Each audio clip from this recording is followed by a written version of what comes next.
தேவையில்லாத ஆணிகள் அப்படின்னு சொல்லுவாங்கல்ல, அந்த மாரி தான் வந்து சிசிடிவி கேமராவ வந்து வீடுக்கு முழுக்க ரூ. 32,000 வந்து பதிச்சுட்டு, இன்னொரு பக்கம் வந்து பார்த்தீங்க அப்படின்னா வந்து ரூ. 300 கேக்குக்கு ஒரு 1/2 மணி நேரம் புலம்பிட்டு, அப்படிங்கிற மாரி விஷயங்கள்லாம் பாண்டியன் நெறைய செய்வார்.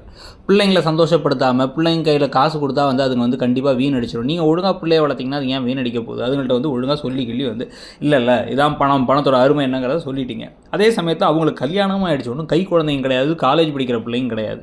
ஆனாலும் வந்து இவர் ஒரு மாரி வித்தியாசமான, விசித்திரமான ஆளா தான் இருக்காருன்னு வச்சுக்கோங்க. இதுக்கு நடுவுல இப்ப பழனிவேலுக்கு எப்படியோ காலம் கடந்து ஒரு கல்யாணத்த பண்ணி வைக்கும்போது, பக்கத்து வீட்ட வெறுப்பேத்தி, அவன் நான் சொல்றதான் கேட்பான், நீங்க 2 இடம் இருக்குதுன்னுலாம் வந்து பேசினதுக்கு பிறகு, கண்டிப்பா அவங்க அத கெடுத்து விட தான் பார்ப்பாங்க. இந்த கல்யாணத்த கெடுத்து விடுறதுக்காக ஒரு வேலை செய்றேங்கிறதெல்லாம் சொல்லி, அந்த வீட்ல வந்து பிரச்சனைய பண்ணி, இந்த கல்யாணத்த கண்டிப்பா சக்திவேல் நிறுத்துறதுக்கான வாய்ப்பு இருக்கு. இது மட்டும் ஒரு பிரச்சனையா இருந்தா வந்து பரவால்ல. பழனிவேல் ஒரு பக்கம் இடிஞ்சு உடைஞ்சு பாவம் கல்யாணமே வேணான்னு கடைசி வரைக்கும் வந்து இப்போ பிரம்மச்சாரியாவே இருந்துற போறாரா அப்படிங்கிற ஒரு டேர்னிங் பாயிண்ட் ஒன்றுனா, இன்னொரு பக்கம் மீனாவுடைய அப்பா மீனா ஏன் செந்திலை ஏற்றுக்கலன்னா வந்து அவர் கவர்மெண்ட் ஜாப் இல்லை கவர்மெண்ட் மாப்பிள்ள தான் வேணும் அப்படின்ற மாதிரி ஒரு ஆளாக இருந்தார். ஆனால் இப்போ அவரோட பிள்ளைக்கே வந்து ஒரு பெரிய பிரச்சனைங்கிற மாதிரி இடத்துல தான் கொண்டு வந்து நிறுத்த போகிறாங்க. ஏன்னா வந்து எதிர்த்த வீட்டுக்காரங்க இதெல்லாம் சும்மா விடாமல் எப்படியாச்சும் வந்து நம்ம கடையை வந்து இடிக்கலான்னு பார்க்குறாங்க, ஆக்கிரமிப்பு நிலம்ட்டு. இதுக்கெல்லாம் காரணம் வந்து இந்த மீனா தான்.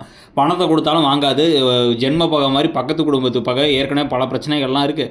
அதனால் வேலையவே காலி பண்ணிடலான்னு முத்துவேலோட ஐடியாவில் சக்திவேலும் சேர்ந்து எப்படியாச்சும் மீனாவோட வேலையை காலி பண்ண வைக்கிறதுக்காக அவங்க லஞ்சம் வாங்கிட்டாங்கன்னோ, இல்லை வந்து அவங்க மேலே வேறு ஏதாவது அபாண்டமான குற்றச்சாட்டையோ சுமத்தி வேணும்னே தனிப்பட்ட காரணங்களுக்காக என் மேலே வந்து இப்படி ஒரு விஷயத்தை பண்ணிட்டாங்க அப்படிங்கிற மாதிரி ஏதாச்சும் ஒரு விஷயத்தை பண்ணுவாங்களாங்கிறத பார்க்கணும். வேலையும் போச்சு, கல்யாணமும் போச்சுன்னு 2 இடி விழப்போதா பாண்டியன் குடும்பத்துக்கு, நீங்கள் நினைக்கிறீங்கிறத சொல்லுங்கள்.